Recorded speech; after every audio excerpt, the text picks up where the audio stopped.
I'm very glad that you're here and that we're starting a new series sponsored by the Board of Mission and Social Action and the Board of Arts and Adult Education and Music.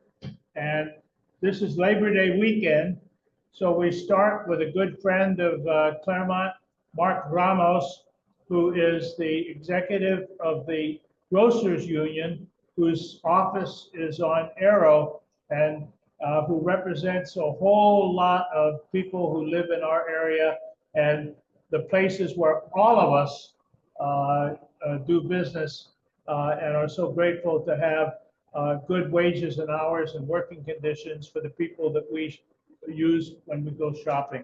So this is Mark Ramos, and happy Labor Day weekend to you.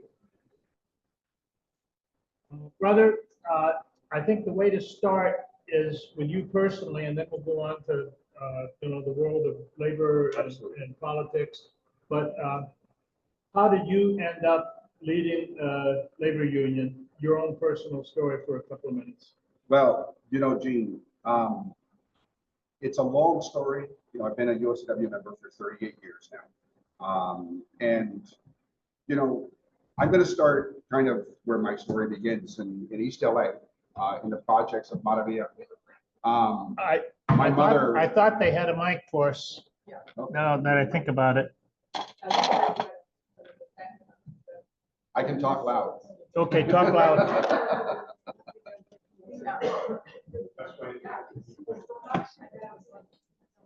There's supposed to be a mic right, here.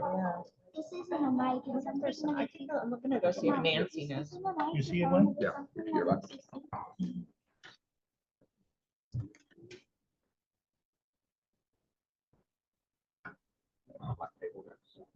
Fully wireless. It's not a wireless mic. There's supposed to be a wireless one here.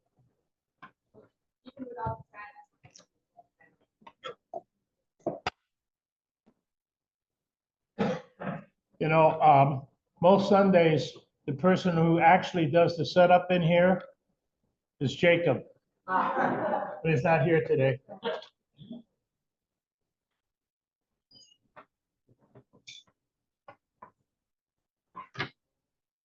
Just go ahead and project, Mark. Sure. Well, like I said, growing up in the projects of East LA, my mother worked like heck to get us out of that situation so we would have a better life. I'm one of 8 kids. My mother was an orphan at 11 years old. So the federal government offered every family who lived in those projects the opportunity to own a home. So as they were tearing down our projects to build new ones, they offered every family the opportunity to own a home. And my mother took advantage of it because my older brothers, I'm again one of 8 kids, the 3rd youngest. My oldest brother was beginning to get in trouble with the law, and mom was worried about the rest of us, 6 boys, 2 girls, and worried about gangs and everything else. So she was determined to offer us a better opportunity. And my mother is my hero. It's always important for me to say that, because her situation never became her burden, that she was always focused on us as kids. And so it would have been very easy for her to go down a hole and just kind of give up, but she was determined to do better by us. So, I was going to school. I don't have a formal education, but I was going to school to be a foreign service officer. And I thought working in embassies around the world would be kind of cool, learning cultures, languages, and all that kind of great stuff, and all of the government stuff, right? But I got a job in a grocery store. I got a job at Alpha Beta in Azusa, and met a gal who I met at church because my friends had invited me to a church. And it was Margaret, my wife of 37 years, is one of my best friend's sisters, right? And so we did that, but I fell in love, and life took a different course, right? Life took a different course, and I didn't become a foreign service officer. I became a grocery worker, and lo and behold, that job offered me an opportunity to buy a home, right? And so the home I live in today in Laverne on 2nd Street, we bought when I worked in the grocery stores in 1999 for $125,000. But my union offered me that opportunity. right? So it became really important for me to become invested in my union when I said, and did some kind of self-inventory, like, why am I here? Why are these things offered to me? And it all works back to I have a union contract that allows me a living wage, healthcare, and a pension. So my union came to me and said, hey, we have a project we'd like to work, we'd like you to work with us on. It was trying to stop a Walmart supercenter in Baldwin Park. I'd never been an activist, right? I always felt out of place everywhere I went because of my political philosophy or how I felt about things and my upbringing. But I felt at home at the local union, right? I was surrounded by people who were like-minded. And so, look, I started the insurance department. I started working that Walmart project, started the insurance department, became a union organizer, tried to organize the Trader Joe's warehouse in Chino. Horrible people. That Mike Campbell and Associates who run the warehouse for Trader Joe's. But through that process, I was given multiple opportunities. And eventually my predecessor, Connie Leva, said, you know, Mark, I want you to do political and community work full time. So I just want you to go out and make friends. So with that task, I met wonderful people like Jamie, who inspired me that there's actually a world out there that we'll all strive to try to change for the betterment of working people, right? So eventually Connie decided to run for state senate. I was her campaign manager. And the executive board in December of 2014 elected me to succeed her. And I've been elected every 3 years since then. So I've been president almost 11 years now, over 14, 28. I'm also have become during that time the president of the UFCW Western States Council, which navigates the political work for UFCW in California, Arizona, Nevada, and New Mexico. So I come from a small local. I want you to understand it. My local is 4,000 members. The locals that surround me are 30,000, 20, 25,000. So I come from a really small local, but I think what that does is it allows me the opportunity of what I like to call proximity. I know my members. I have 3 members who live on my street in Lamar, right? So I'm not removed from them. My youngest son works in the grocery stores and goes to Cal Poly. But it's been a heck of a ride. I'm looking around here with a lot of young folks. I just turned 61 years old in June. And I know I've got a few years left, right? And sometimes, you know, Gene, I don't know, at some point you kind of get to a point in life where you realize there are more days behind me than there are ahead of me. Right? But what am I going to do with those days, right? And it would be very easy for me to kind of slow down and take things off my plate. But my wife and I sat down and we really focused on our children. And so now what I'm committed to trying to do is create opportunities for home ownership for working people. That I bought that house. That is, I could sell now for $800,000. And I'm embarrassed to say that. It's 830 square feet, right? It's built in 1918. It's old, drafty, something's always broken, right? But my children won't have an opportunity. And when I say my children, I mean people like my children who are working every day. My members. The guilt I have is that I bought a house working in the grocery stores and my members don't have that opportunity today. I can't negotiate a contract that's going to pay my members $60 an hour. I can't. In reality, I can't. Right? When we went on strike in 2004, 70% of all grocery stores in Southern California were unionized. Because of that strike, because what the employers did. What year? Now it's 2003. 2003. Because of what the employers did by putting us on strike and locking us out, we lost. Yes. We lost market share. Now 38% of all grocery stores in Southern California are unionized. So 38% of those stores are unionized because we have an encroachment of non-union competition. And I blame most of that on our unionized employers. So our goal is to organize those non-union grocers so we can return that density so that we can offer our members the opportunity for what my union did to me. Remind us of which local grocers are unionized. Albertsons, Ralph's, Vons, Stater Butters, Food for Less, Gelson's, Super A. We have a small, like a restaurant. The mic closer to your mouth. Very good. Oh, there we go. Okay, wonderful. Okay. So we have a small warehouse over in Walnut called Restaurant Depot that sells direct to the public, but also to restaurants. So those are the majority of the stores that we represent. Repeat the list of the. Albertsons, Ralph's, Vons, Stater Butters, Food for Less, most every CVS, right? Gelson's, Super A, and Restaurant Depot in Walnut. Right now, we have a large campaign going on trying to organize Cardenas grocery stores, right? And it's actually getting traction. It's being very successful. Because if we can organize for dentists, then we can elevate those workers while also elevating our workers, right? Because we would then gain density when it comes to bargaining contracts. So you just went through a contract cycle in this last couple of months. How'd it go? It was, we negotiated what we call all of our major grocery contracts, which is Albertsons, Ralph's, Odds, and Stater Brothers separately.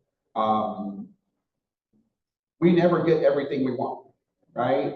We always walk away a little disappointed, but we know that we got more than what the employers wanted to give us this cycle. We were able to start a new pension plan. We were able to, when I bought that house in 1999, I was making about $15 an hour. At the end of this contract, our members will be about $31 an hour. Now, put on top of that $7 for their health care and their pension. So our members are at $38 an hour, right? We fought like heck, and I was really surprised that our struggle with Stater Brothers was as difficult as this was, because we've never really had that type of relationship with Stater Brothers, right? They are run by a different management group now, and it is not easy working with Stater Brothers right now, right? I think some of you might have seen the issue at the Stater Brothers in Ontario with the ice rate, right? Where Stater Brothers literally at the bargaining table told us, it's not our problem. We're going to do whatever law enforcement tells us to do, right? That we trust law enforcement, and we're going to turn our stores over to them if we have to. We were about ready to go on strike with Stater Brothers, and we forced language on them that now puts in place at least some type of protocol for their managers to follow, that you can't come into a space where you're not open to the public and things like that. So it wasn't easy, but we got a lot of good things in this contract, but we're always building. Members want everything now, and I understand that. I want everything now, but a contract is a building block, right? Everything that we've lost during that strike in 2003, 2004, we have pretty much clawed back. So those are always important things we try to recognize our members. The ground rule in a small group like this is don't wait for a Q&A at the end, but interrupt at any point, except in the middle of his sentence. At the end of any sentence, feel free to raise your hand. I'll repeat the question so that everyone hears it, but feel free to make a question or a very brief comment anytime. Let's pivot away from the local and talk about the labor movement at a broader level. Los Angeles was famously, for many, many decades, anti-union. The LA Times and the Herald Examiner in the old days were viciously against unions. There was lots and lots of union busting. The police had an anti-union patrol. It was an anti-union town. Now it's widely perceived as a pro-union center. How did that happen? I give a lot of credit to the Los Angeles County Federation of Labor. Miguel Contreras, when he became the principal officer. Repeat his name. Miguel Contreras, right? He became the principal officer at the LA County Fed. He really worked to get involved in politics. That it was not just it was no longer about just negotiating our contracts and having a rally. It was about putting people in elected office who understood and who cared about the values of the members of the LA County Fed, right? So Miguel built and built and built. Now, I will say that a lot of that concentration and focus was on the city of Los Angeles. Now understand, there are 88 cities in Los Angeles County, right? There are 10 million people in Los Angeles County. That's 25% of the state of California lives in Los Angeles County. The media, I think, as we have seen consolidation, I think we have seen consolidation amongst our television news with Sinclair Broadcasting taking over. I think that lean towards the right-leaning or the right-leaning anti-union is returning to our messaging, very much so in the media. And so it is going to take all of us to make sure that we are leaning in where we can to focus on the things that we need to do. But a lot of the credit for changing Los Angeles, now there's a rally in Los Angeles and there's going to be a civil disobedience. It is coordinated with the police department, right? It is coordinated. A few years ago, in 2013, we had a big rally in Ontario where we took over the busiest intersection in San Bernardino County on Mountain and 4th, right by the Supercenter Walmart, the Walmart Supercenter. We got national recognition because there was a wonderful gentleman from Pilgrim's Place, and his name escapes me, but he showed up dressed as Santa Claus. So we were there on Black Friday. And so we ended up on like the Daily Show and saying that, you know, that, look, Walmart, your practices are so horrible, even Santa Claus is protesting you, right? Carl Hilgert. There we go. And it was a wonderful, wonderful exercise. But we talk about the city of Los Angeles. Let's not forget that San Bernardino County is very right-leaning, right? Very anti-labor, very anti-immigrant, very anti-worker. The district attorney at the time, Michael Ramos, wanted to throw the book at every single one of us. We just so happened to make sure at that time Connie Leyva was going to be our next state senator.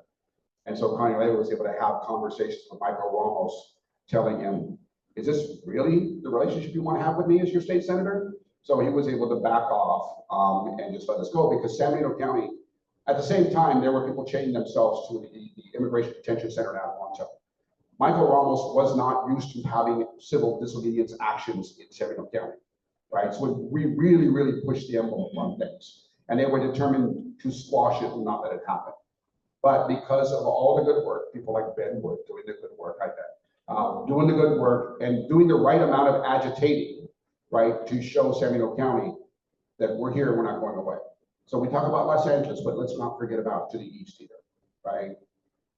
You talked about Miguel Contreras making a big difference, and also then his widow became a state senator, just as your predecessor Connie became a state senator. Absolutely.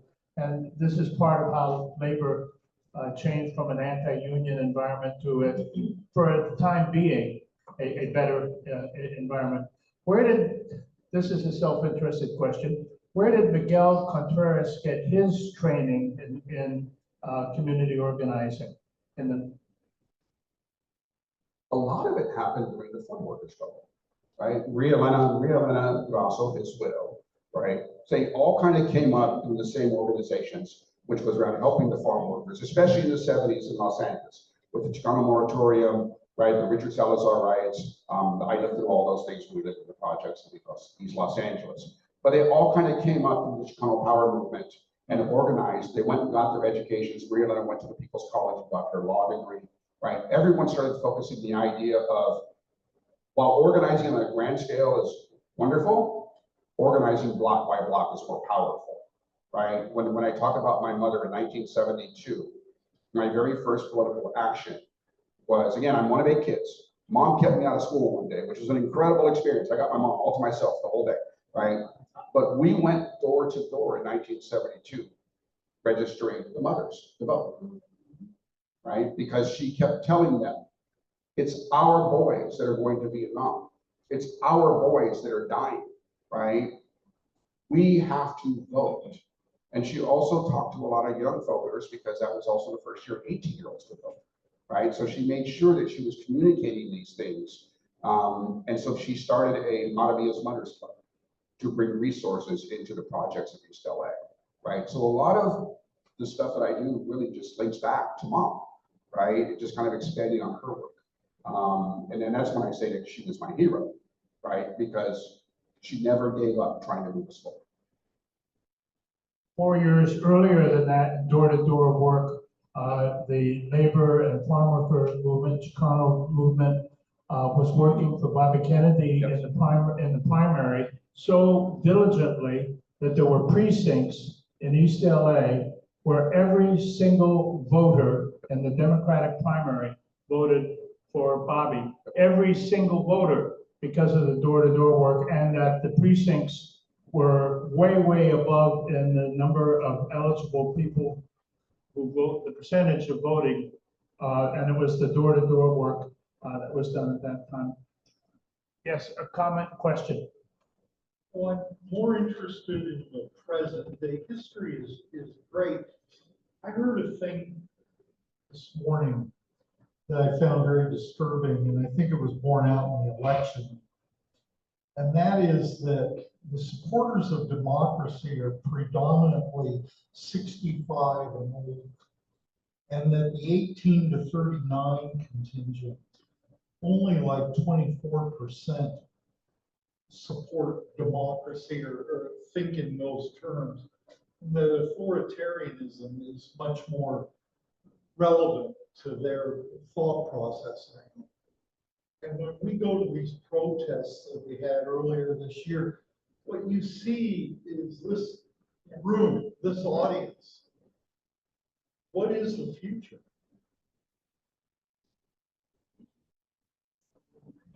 So one more thing that I do for my monthly running around everywhere is I'm also chair of the Los Angeles County Democratic Party, which is the largest central committee in the country. We represent over 3 million Democrats. I have the wonderful opportunity of working with young Democrats all throughout the county. And I can tell you, I am inspired by that, right? When I tell you that Los Angeles County Democratic Party, the largest in the country, by far, I'll give you an example. Folks think about San Francisco County as this powerhouse. San Francisco has 40 delegates to the state party. And 40 members elected ex officio. LA County, we have over 400. That's how big we are. But the day-to-day operations, I get to dip in and dip out. The day-to-day operations are run by 3 young Democrats. Louise Roberts, who's 22, Annie Rader, who's 26, and Andreas Molina, sitting here with me, who's our executive director, who is 35 years old. I am inspired by these young folks every day. What I try to tell folks my age is you should go to a young Democratic meeting and sit and listen and see what matters to them. Because I truly believe that one of the reasons that folks feel like democracy may not matter is because democracy has left them behind economically.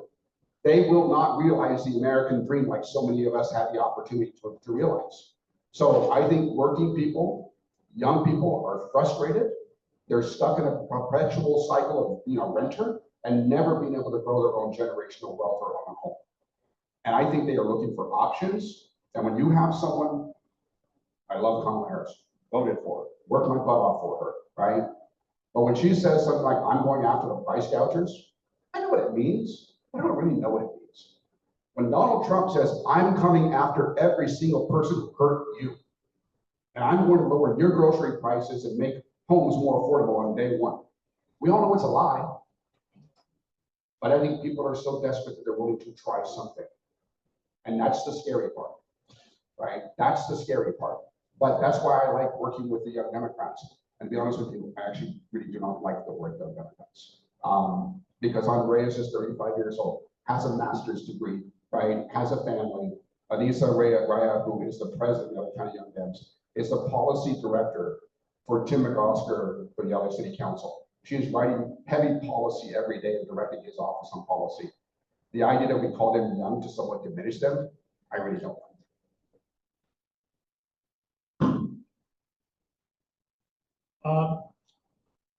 The labor movement is known publicly primarily for focusing on wages, hours, and working conditions more narrowly confined. But that isn't the agenda of the labor movement as a whole. And we, as a congregation that leans towards the progressive social justice aspects of Christianity and the labor movement, have a broad agenda in common. Would you comment on that broader agenda? I think so much of the connection starts with the simple idea of we all deserve a chance, right? We all deserve a chance. We are all born equally, right? Regardless of our situation. And I think the progressive Christian movement and I'll say a progressive labor movement really do find a lot of common space. When people like Reverend William Barber, right, whose recent book on white poverty is a really, really interesting conversation about white people in the South and other parts feeling left behind. So I think it's also around a conversation of, I'll say for us on labor's left, is not demonizing people's faith. Right? I think there's an idea that somehow Democrats and labor don't care about religion. And I think that's wrong, right? But the values of food on the table, right? 8 hours of work, 8 hours of sleep, 8 hours of work, 8 hours, whatever the heck you want to do. But being able to supply and support your family is no different in the labor movement than it is in what you guys do here. Someone's in need here, you rally around each other. right? It's the same thing that we should be doing in labor every day, right? We should be rallying around each other and supporting each other. I think we as labor and my work in the Democratic Party should be like aspirational. It should have more stars. But when it comes to the day-to-day work, I really don't like to think beyond what we're trying to do today to survive. We should always be working towards a North Star, right, and a goal. But I think if we get too far ahead of ourselves, we leave behind the fact that people are struggling today, right? So, Gene, I think that for me, the connection really is that we care about the same things. We really do.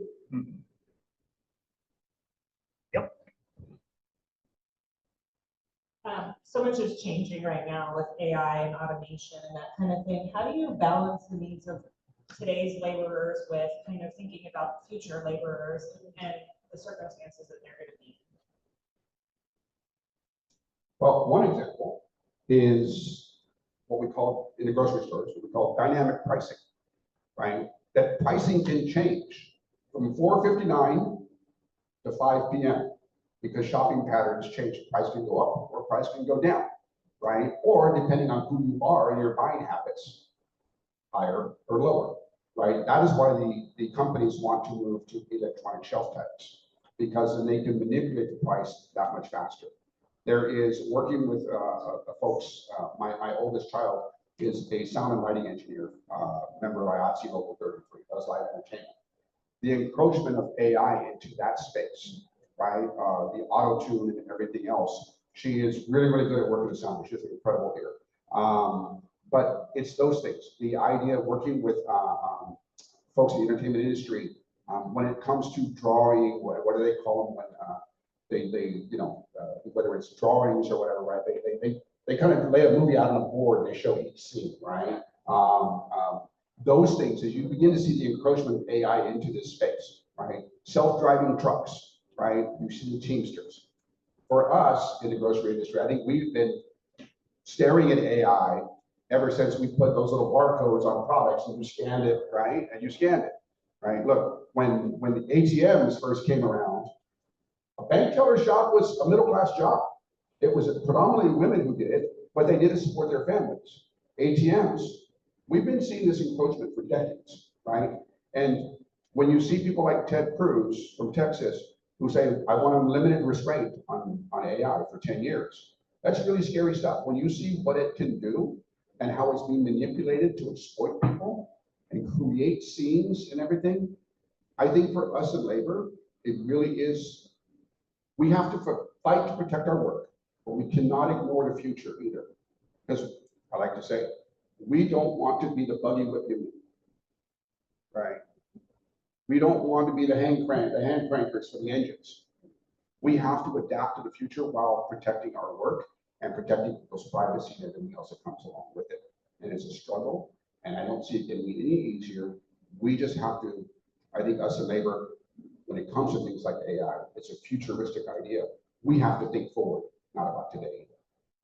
Isn't labor going to have to align itself with the professions? Because the professions are just as vulnerable to AI. I come from logistics. Logistics, man, AI can do that a hell of a lot better. No, agreed. Repeat his question. Well, I think the idea is labor aligning with professions and other types of work as the encroachment of AI continues, right, to invade our space.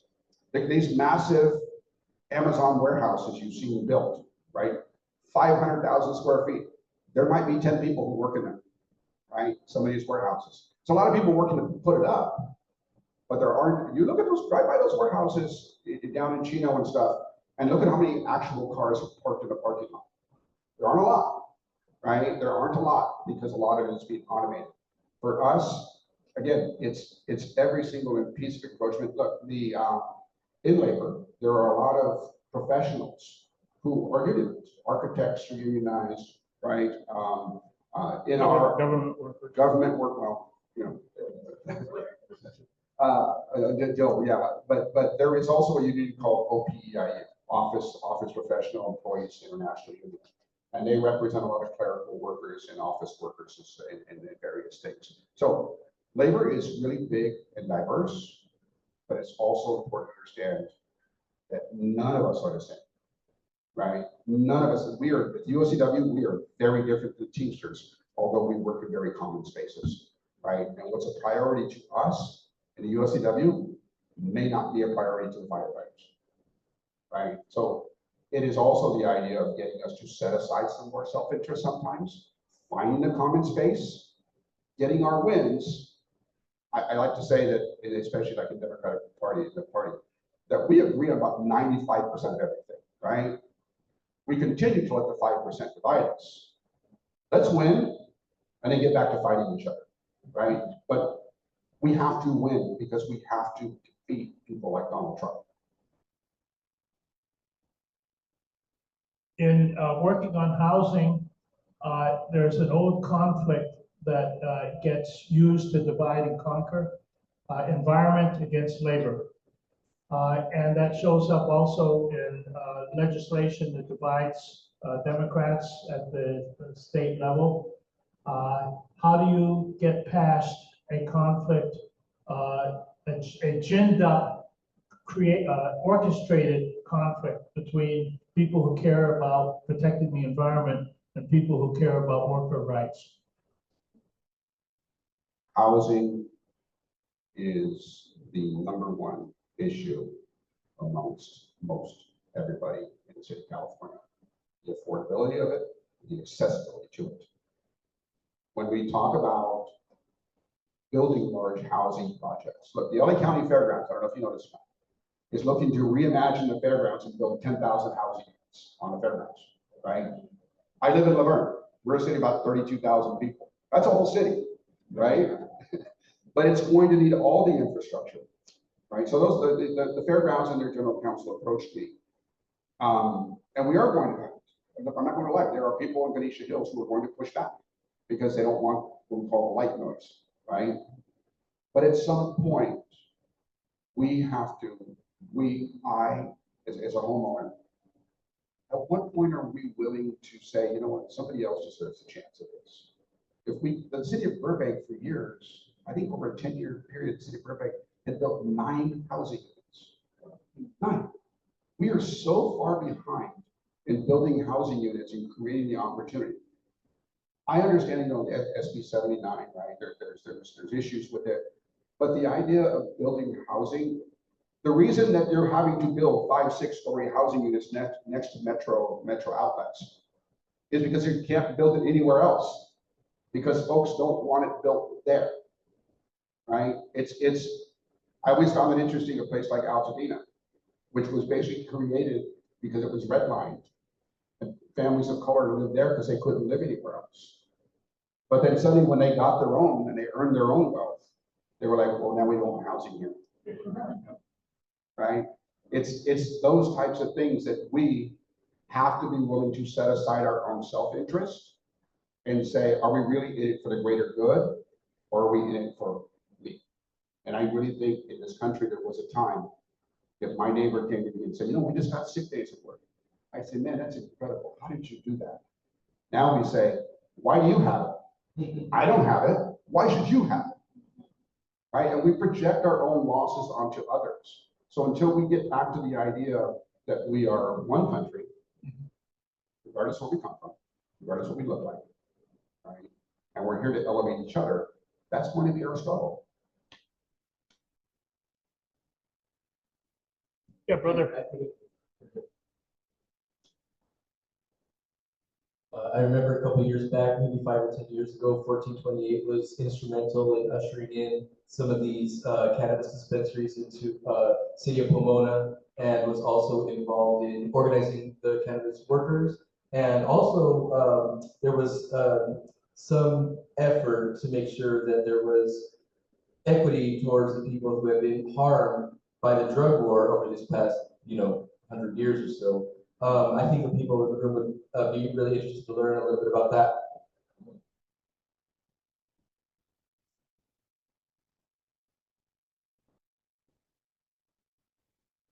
Thank you, Ben.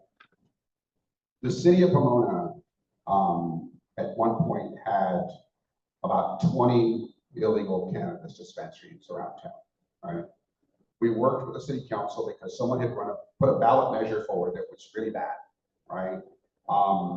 So we worked with the city to craft an ordinance. And what we wanted to kind of calm the city's fears was to make sure that if we were going to do this, it would be in a very limited way. 2 dispensaries, 2 micro businesses, which is what they have now. City of 180,000, 160,000 has 4 outlets for cannabis. Usually the number is 1 for every 30,000, right? So what we tried to do was make sure to calm the city and calm the folks, you know, especially in the more affluent areas of the city, who were really worried that somehow someone was going to use cannabis the next day, you know, be on fentanyl. To do it slowly, to bring in well-capitalized operators. But what we wanted to do was to extract from those operators money that would go back to the city. So what we did was we mandated a 30% local hire in the ordinance. We mandated they had to have a local partner with them. And we also said that 1% of gross receipts has to go back to a community program in town, right? So Steezy, over the last 3 years, that 1% has meant around $750,000 to help a magnet school.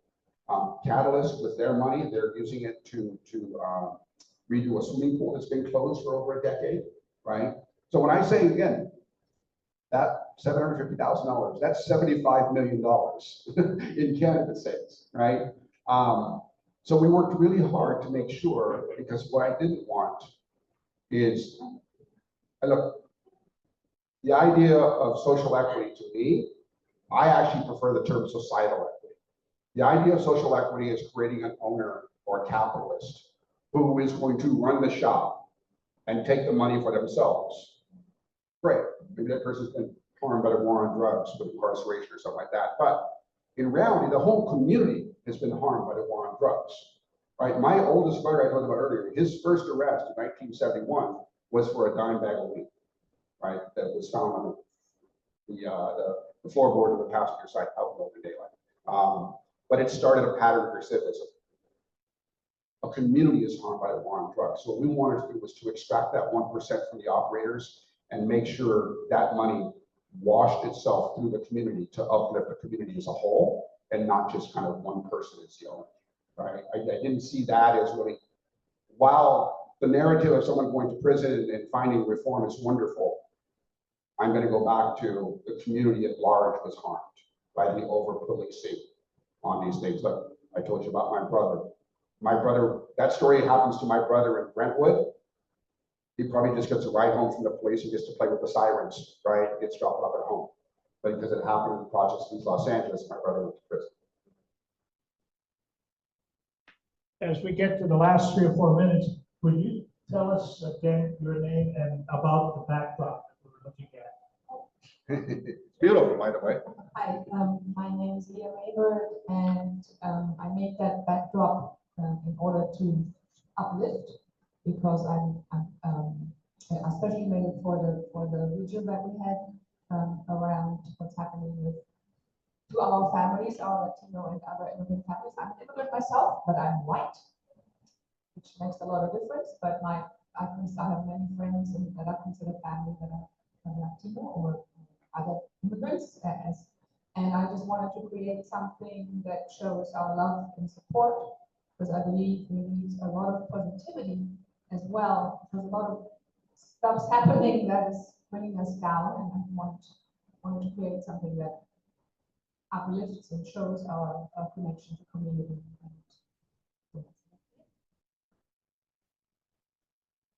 This is the first in a series of 6 adult ed 9 a.m. programs sponsored by Board of Mission and Social Action and the Board of Adult Education, and it's arts, education, and music.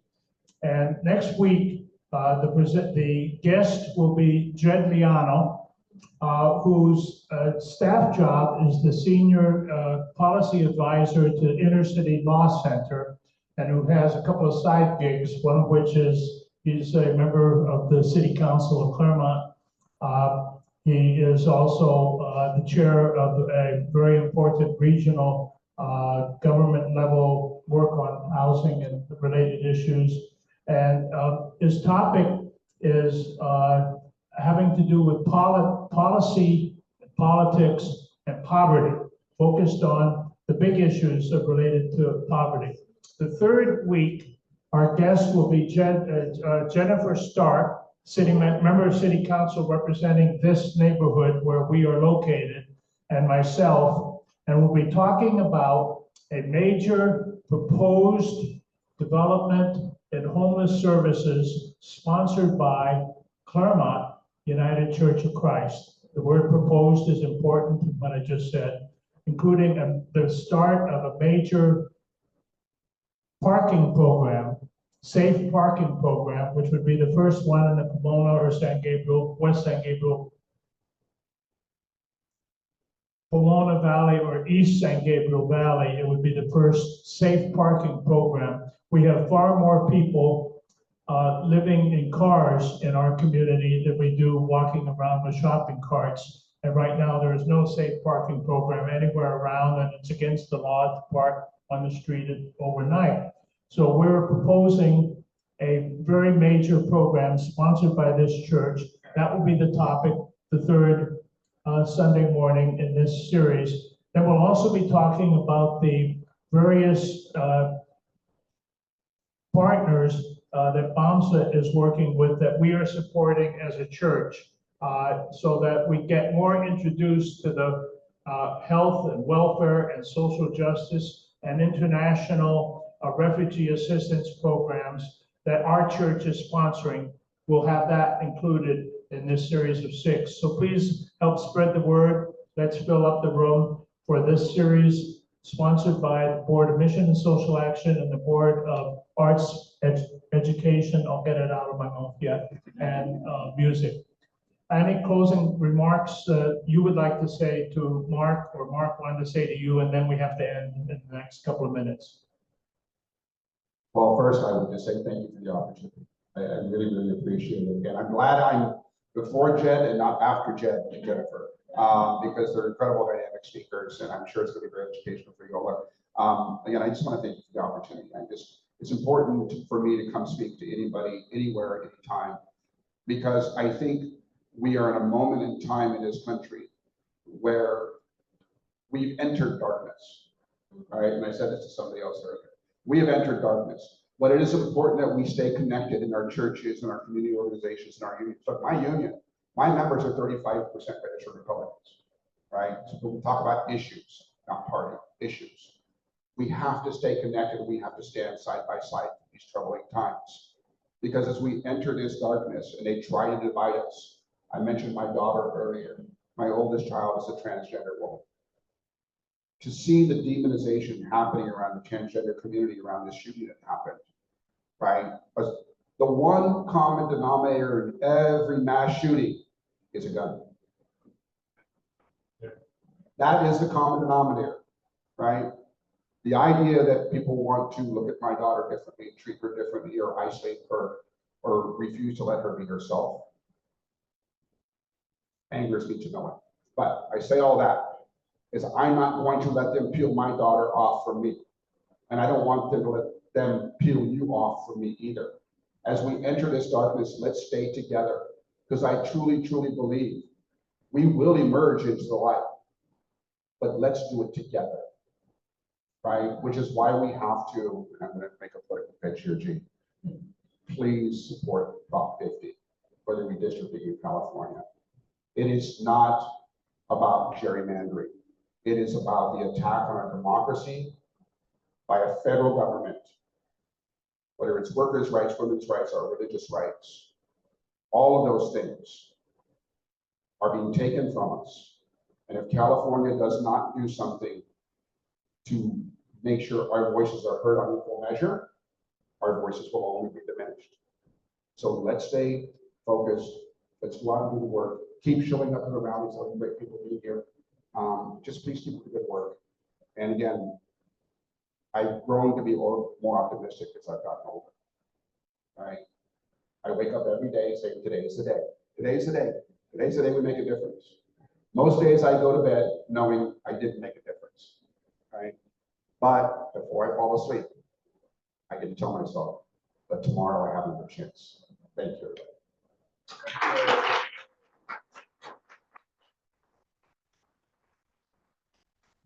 Here and go with the blessings of this congregation and know that our movement has the back of your movement, and that together we're going to make a difference for the people of California. Blessings, friend. Thank you for coming. Thank you.